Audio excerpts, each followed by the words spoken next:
Well, hello there. It's Friday Coffee Talks, episode 72. I'm coming back at you. Thanks for joining me. I promised a good one this week, and I am going to deliver. I can't wait to share this conversation with you. It's an interview I've been looking forward to for a very long time, and I think it turned out great. I had a blast talking to this person, fantastic old friend of mine, and I hope you enjoy it as much as I did. Please enjoy my conversation with my good friend, Dennis DeLucas.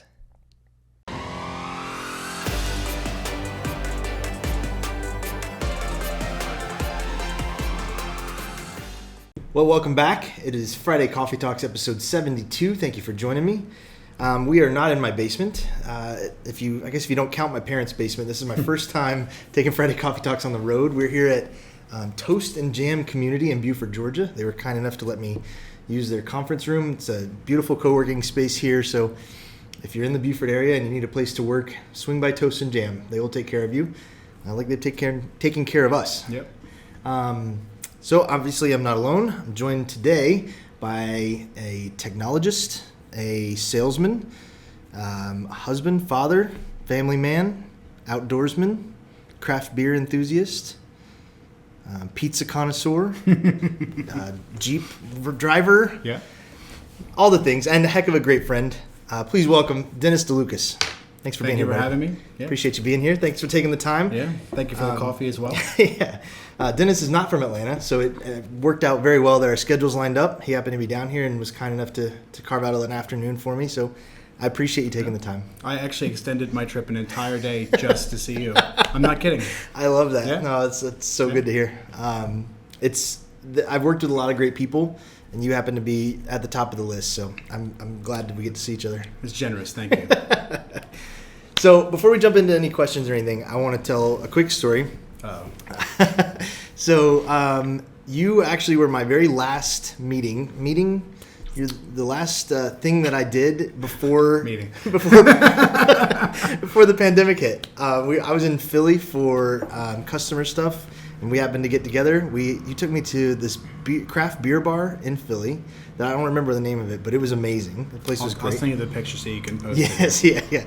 And we had lots of great beer, and we were planning on like a happy hour, and then we stayed for like 4 hours and had dinner, and I stumbled into an Uber home, and as far as like, I've had a lot of work travel, and as far as that goes, that's up near the top of the list. Like, that was a fun Yeah, night. it was a good time. You had a good time. So let me ask you then, you've traveled quite a bit in your career. Do you have any good stories that stick out for you? Maybe not work, in travel in general.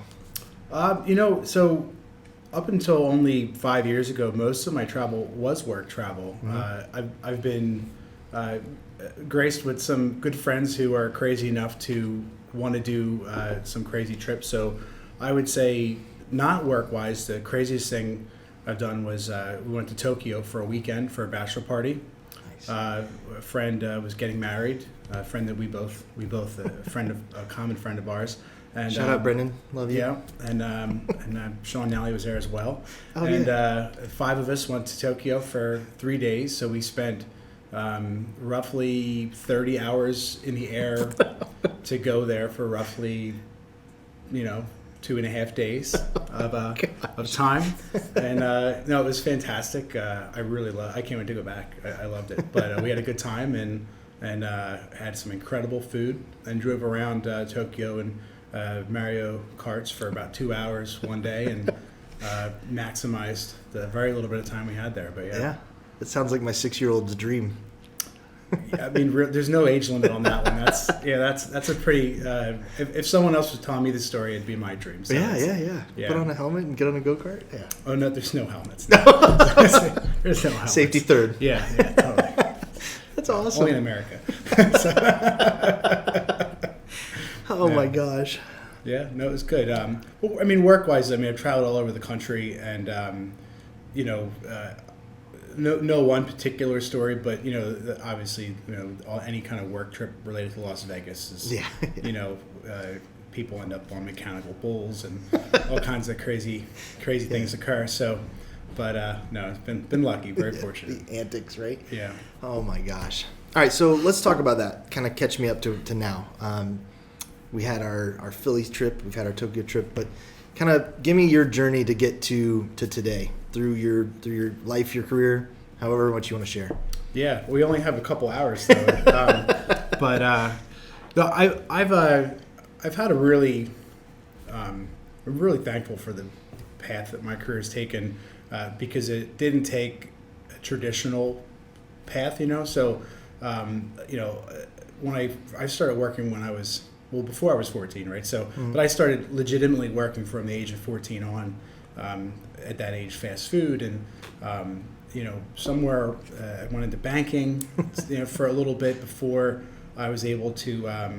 Then I was in fast food management for a while, and then I was able to wedge myself into my first IT job. All right. Around 20 years old. I had zero experience. It was kind of a good faith hire, right? I knew somebody that worked there that was able to help me out a little bit just to get in, and I didn't go to school for this, and I got a job there, and I was there for, it was a small company, 60 people, maybe 7 years, but at the time, what I didn't know when when I got hired to work there was that the opportunity that posed for me was incredible because I got to work with all aspects of IT. And by the time I was ready to move on and do something different, IBM was looking at me which is when we met, was looking at me for a pre-sales opportunity, and I didn't even know what that was, right? I mean, I was an IT in operations, right? And but all the experience that I had accidentally gained through all aspects of IT on the data center side, and so I started at IBM in pre-sales, which again, I had no idea what that was or what that even meant. And I'd never presented to a group prior to that. I usually just beat up salespeople when they came to my office trying to sell me stuff. So it was definitely a shift. And so I did that for 5 years at IBM. And somewhere right around the middle, enters Connor. And to take a pause there for a second, one of the reasons I think I've been so fortunate and successful is, and I think I was listening to one of your other podcasts where this was brought up, and it's so true that there's managers everywhere, right? There's way more managers than there are leaders, though, and I've been really lucky to say both in that first job in IT. I would 7 years. It was a leader, and to this day that guy's one of my closest friends. Oh, that's great. And then phase 2 IBM, this guy named Tony Rodigero was my boss, and and he was a true leader and very skilled, and I learned a lot from him, And then after that, it was this guy Kenny James, and he was okay. He was fantastic. He was my peer that entire time, and then he was our leader. So I've been really lucky, and that's helped my career quite a bit because I had really good guidance and examples to led me through the way. And, so then continuing the journey, IBM channel pre-sales. Then I was in field technical position, and then I decided to go into sales. Actually, I was extorted into going into sales. If I'm being honest, I'd launched a product at IBM. It was new. It was the next generation Blade platform, which this is during a time in IT when feeds and speeds and all those things really did matter still, and it was the most complicated thing we had to sell, and it was really difficult for a lot of people to get through it. So I had somehow, in a very unlucky way, become an SME in the area and became my focus. And then the sales guy I was covering left, and they needed to hire somebody. And there were interviews, and they were all duds. And the boss at the time said, "You get to pick who gets to take the job." And I said, "Well, I don't want to pick any of these guys because I don't think they're going to be any good, And he's like, "Well, you have to take the job, or you have to pick one of these guys." So I took the job. So the beginning of the end. But Yeah, I did a quarter in sales. I killed it. Then IBM announced divestiture, and then I sucked it up for about a year, and then entered Lenovo. Was there for 2013, I guess, till just about a year ago, and now I'm with Hitachi Vantara, and it's been quite a journey. Yeah, it really has been.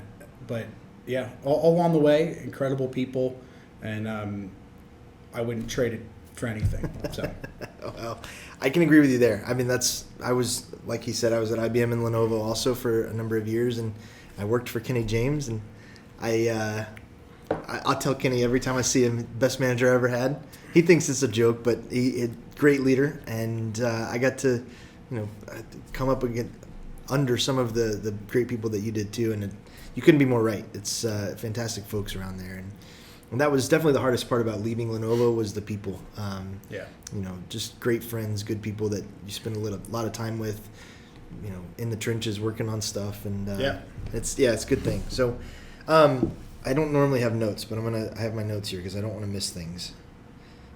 For some reason, I'm an open book. You're responsible for the outcome. Well, for some reason, more than like anybody else I've interviewed, I want to get this one right for some reason. So, oh boy. So let's go back. Let's go back to the first days at IBM. I was like you. I kind of came up similar to you. Had a family friend that got me the interview at IBM, and for a pre-sales roles, he had called me one random Friday and was like, "Hey, I've known you your whole life. What do you think about coming to work for IBM?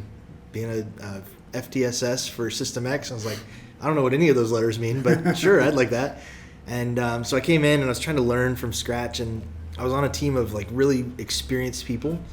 They'd been there a long time and knew what the heck they were talking about, and I didn't. And so I was kind of looking for my place. Like I wanted to find something that could be my thing because they all had their thing. And so I settled on a program that I don't know if I should say it or not. I don't even know if it exists anymore. It's your call. It was, I'll say it, I don't care. Yeah. I have like 10 viewers. It was a little program called IBM Systems Director, and it was the management platform you have at the time. Now. And it was the thing that nobody wanted to touch, and I was like, yeah, whatever. I need a thing. I'll do that. And so I started asking around of like, who can help me learn this so that this can be my thing? And Dennis was the one that took the call. So I feel like that has been kind of your mentality through a lot of things of you're never the guy that says like that's not my job or I don't want to help you with that. That program sucks. I don't want to deal with it. I should have in that example, but yeah. So how do you think that mentality has helped or made a difference in your career? I mean, I just there's no way I would have been able to get to where I'm at in life without having to have that attitude around whatever it is, whatever we have to get done, let's just get it done kind of a mentality, right? And and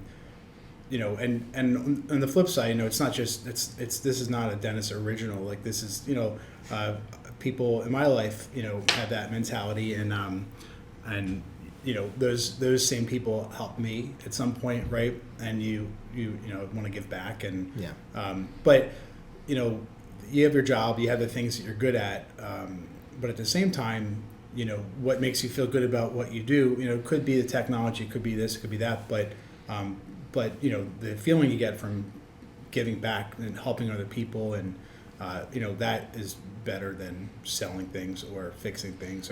So to me, it's just part of what's given me a lot of the opportunity that I've had.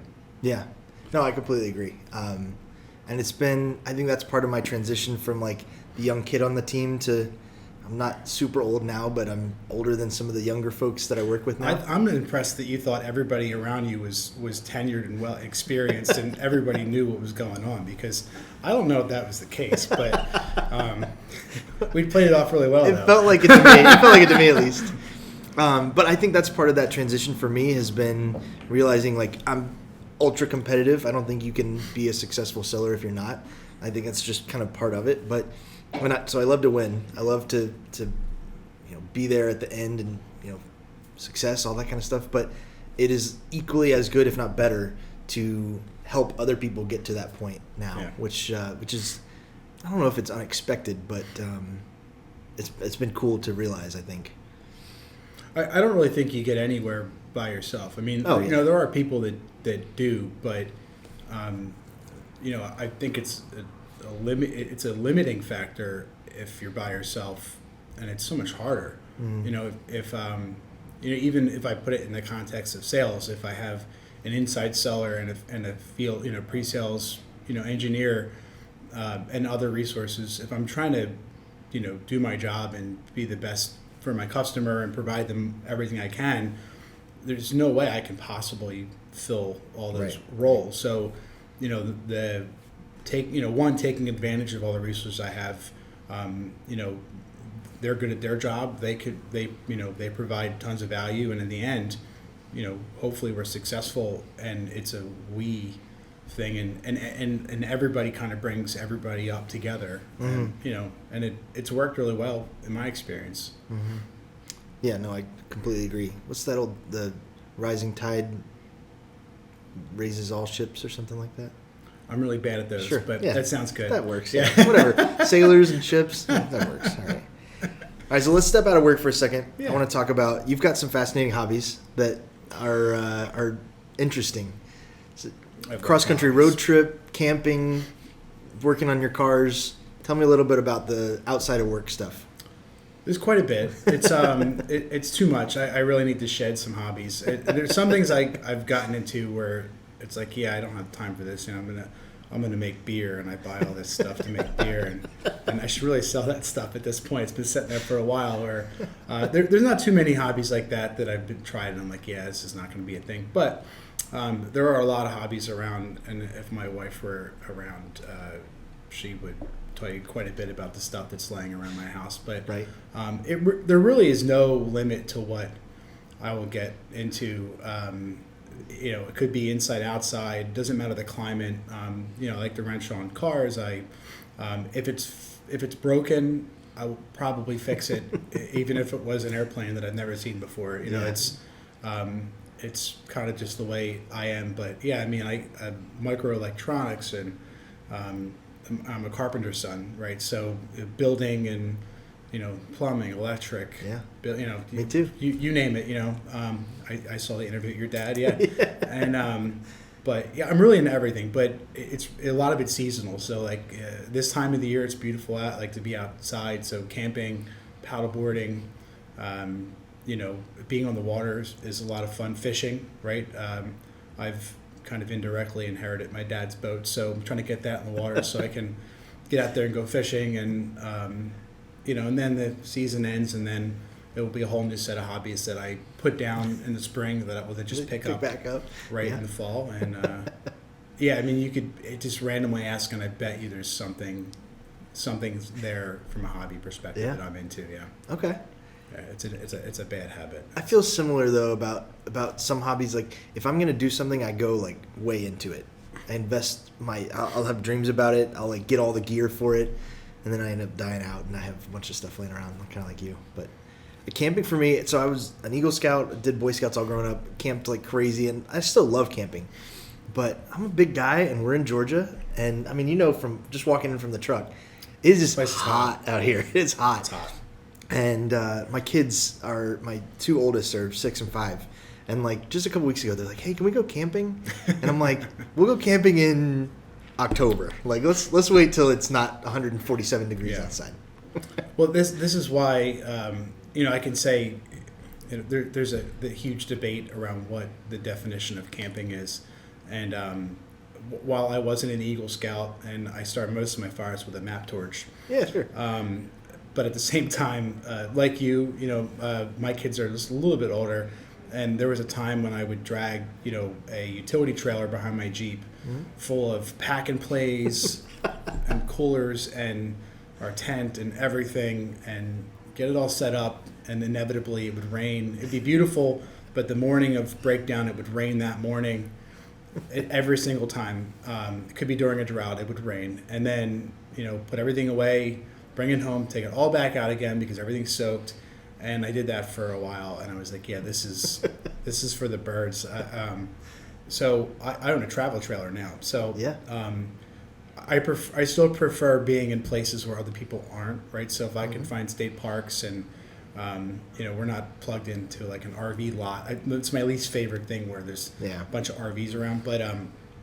But I find ways to make it comfortable because otherwise you're right. I mean, a lot of people don't do it when it's this hot or miserable. All of our trips have been west or north from New Jersey, not south for that reason.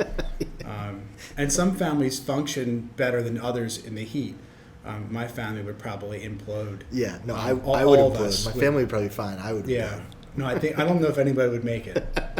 It'd be on the news, but So there's I do love being outside, and I think being on the water is part of just with the temperatures and having that. I recently made some expensive lithium upgrades to my RV, so I can run air conditioning without being plugged in now.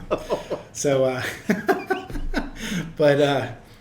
so the goal is to come down south and spend more time in hot weather and sleep well. Well, you can swing by my house when you're here. Cross country road trip last year, a couple years ago. Yeah, 6,000 miles last summer, 5 weeks. What were some of the highlights? What are the things that, if somebody else were taking a trip like that, they can't miss? Yellowstone. Yeah. Yeah, it's a topical, right? I mean, they're not having a good month at Yellowstone with all the storms, but a year ago though there were severe droughts, and that same river was like a trickle, right? This year it's literally taking out whole roads. But Yellowstone there is no place on the planet that is like Yellowstone. The ground bubbles beneath you as you walk around. The just level of thermal activity going on in all places, and then you run into a moose or a bear, or herds of God knows what. It's pretty. It was by far the highlight of the whole trip.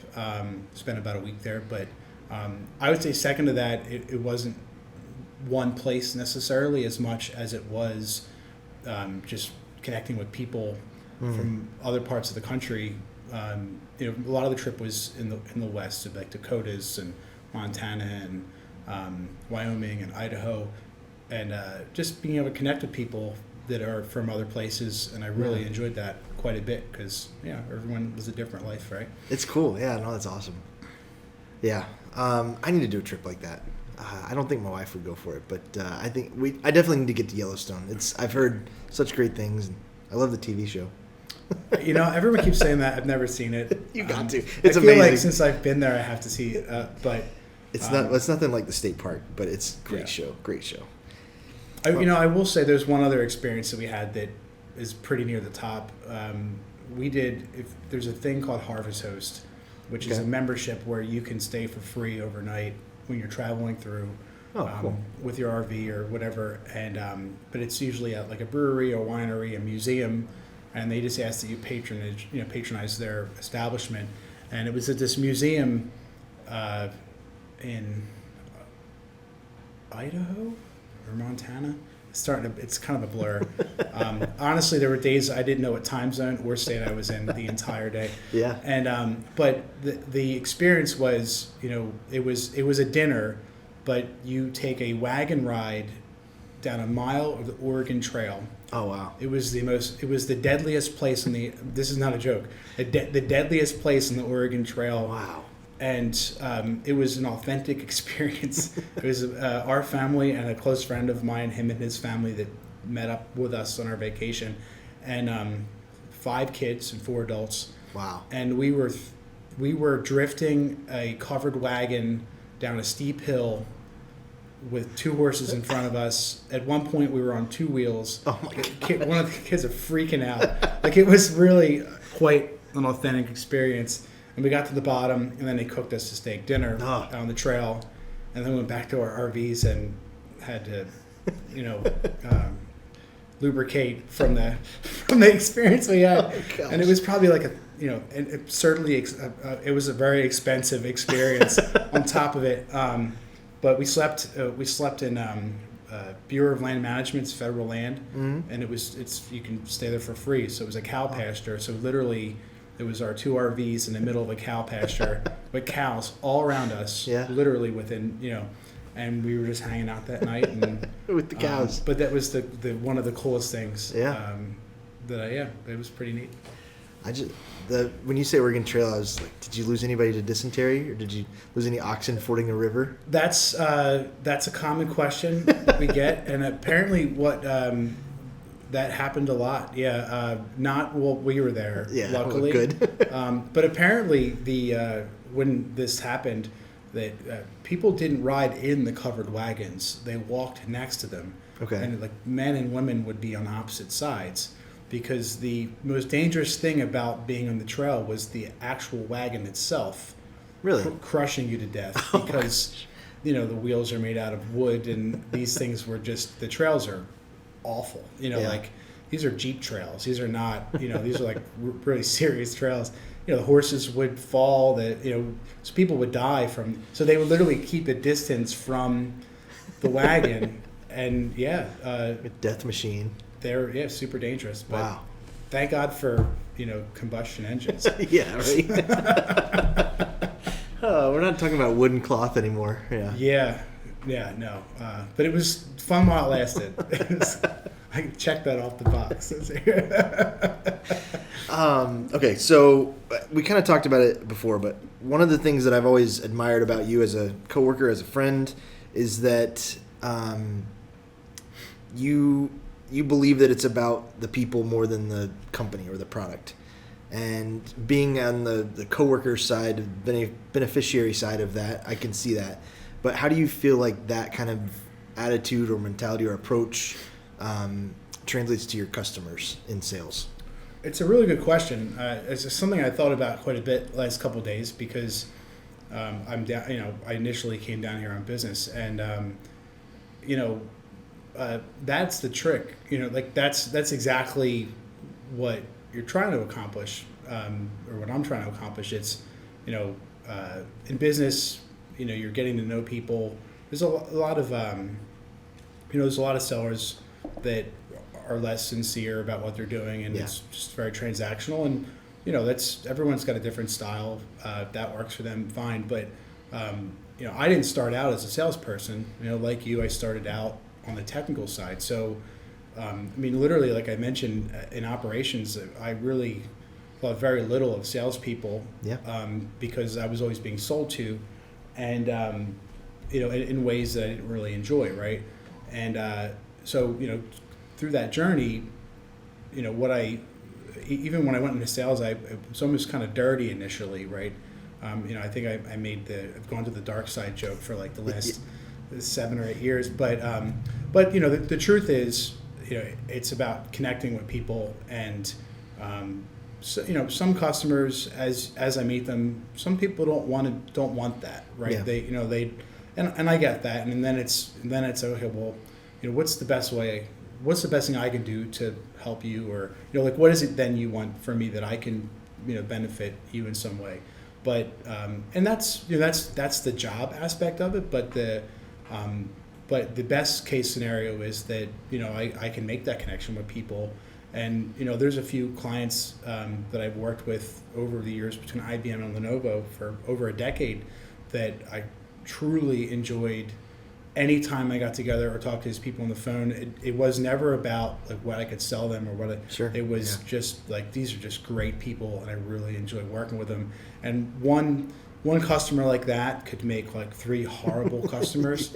They just kind of balanced it out, because it's completely like, agree. I get fulfilled because I get to connect with these people, and they're wonderful, and it's easy to work with them because we can be very open about what's going on, and so but like I said, that's the trick. It's trying to find those commonalities and make it a human experience, and not a business transaction, because really, it doesn't matter who you work for or what the product is or what the service is.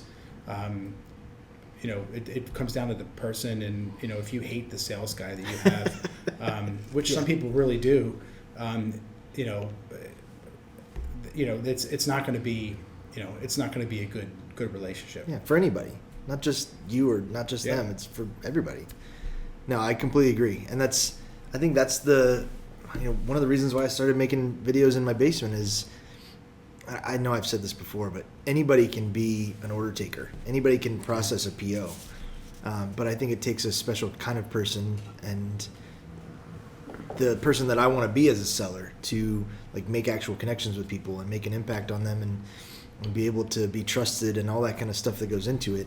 And that's far more than just taking in a document and sending them out some hardware or licenses or whatever it is. So yeah, no, I think it's important. I mean, don't get me wrong, it's nice when that happens. Yeah.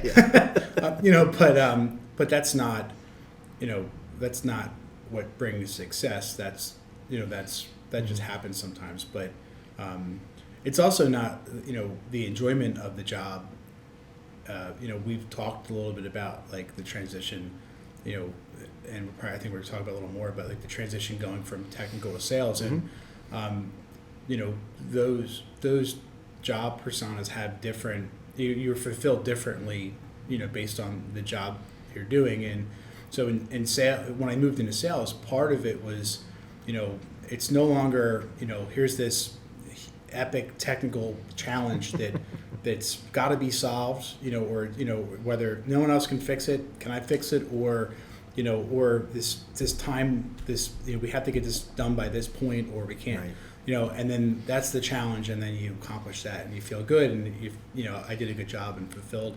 But as a sales rep, not quite. It doesn't quite happen the same way. So, making those human connections and having those relationships is part of the fulfillment that absolutely. You get. Yeah, no, I agree. It's something I'm fascinated by, because I feel like it doesn't happen so often where people go from technical to sales. I feel like the technical folks generally kind of stay in that track through their career, and making the transition is I don't know if it's unique or rare. It's probably not that rare, but I made it, and for me, it was a change that I did not expect. When I was on the technical side and had an opportunity to go do sales, I was like, yeah, I could do that. Like, it's not that much different from what I'm doing now. I'll have to learn Salesforce. There's like some elements of it that I don't know, but there's, for the most part, it's the same thing. And then I was like 3 months into my sales career and got punched in the face with the realization that it is not as easy as I think it is. And the transition was not as smooth as I thought it was going to be. So, I mean, beyond the like personal differences of interacting with people versus technology, how was that for you? Was it better, worse, different than you expected? Well, first off, I would like to think that we are special and that there aren't that many of us, even though we know it's not true. But no, it's, I mean, you described it really well. I think for me, I approached it with no assumptions, right? Mm-hmm. I generally don't approach things with assumptions, because usually I'm wrong, right? So I like I was. Yeah, and it just you get punched in the face enough times, and you start to you're like, it is a transition in so many ways, because you're everything is different about it. You go from being more task oriented. Yes. To being a quarterback, right? And it's not just you're not just a quarterback. You're also a business manager, and I think you may have said this. I watch your podcast. That the way I look at it is running, doing what we do. Running a territory. We are entrepreneurs, even though we're employed by, bigger companies than us, right? I look at it as this is my business, right. To either, be successful at or potentially fail miserably at. It's, the responsibility is on me. So, I'm a quarterback to my team to get my job done, but at the same time, the other adjustment was, running the business with all these clients, and the personalities and the different personas you have to learn to deal with, and figuring out where not to waste your time, and are you talking to the right people? And by the way, most of us aren't. Right. You know, right. and I'm almost 10 years now, just under 10 years now, in being in just a straight sales position, and I will never have this figured out. Oh, like I don't ever, and I say that in a positive way, because I'm always trying to figure out better ways to do it, and I think once you assume that you've figured this out, you're probably done. You should just retire. It's just not That's possible. probably pretty good advice unilaterally. Yeah, if you think you're doing it I live right. my life that way, but yeah, it's, if you think you're doing it right, you're not. But you know, it's definitely your view of the world has to get so much bigger. You have to go so much higher, and you have to avoid getting stuck in certain details and delegate, and it's a lot. I mean, luckily when I made the shift, I already had familiarity with my customers because I was already working with a lot of them in my previous role. So I had a lot of things going for me, if I'm being honest, to make the transition. But yeah, I mean, it's definitely there's a reason I think a lot of people don't or can't make the shift, because you're basically leaving that life behind. Yeah. And I'm still involved. I mean, I'm still a geek. I'm still, at home, I still have all my projects. I'm still a Linux guy. These skills haven't disappeared, and I still try to use them because I enjoy that stuff. But from a work standpoint, all that's left behind, and it's, now it's just in the archive of hoping I can benefit my current customers from my previous knowledge. Right. If you had to do it over again, are you happy with the decision to make the transition? Would you do it differently? No, I wouldn't change anything. I agree. Yeah, I wouldn't change anything, and it's interesting because I think in our field, inevitably your company sends you to like a sales class once a year, and the methodology of the year, depending on who you work for, and they're going to teach you this, and they run through it, and there's lots of slides, and you talk to other sellers, and it's like, oh yeah, I worked at this reseller, and I hammered the phones for 5 years, and I had hundreds of calls a week, and honestly, if that was the way into sales, I would have never gotten into sales, because I wouldn't have been able to tolerate it. Just wouldn't have fulfilled me, for what, for who I am. But there is, but I think there's a learning curve from our perspective, because those guys were getting punched in the face every single day, multiple times. Absolutely, hundreds of times a day. They have probably calluses at a certain point, and so there's definitely a curve of we approach things differently, and embracing it, I think, is important. Yeah. All good advice, I think. Well, Dennis, let's go to a situation.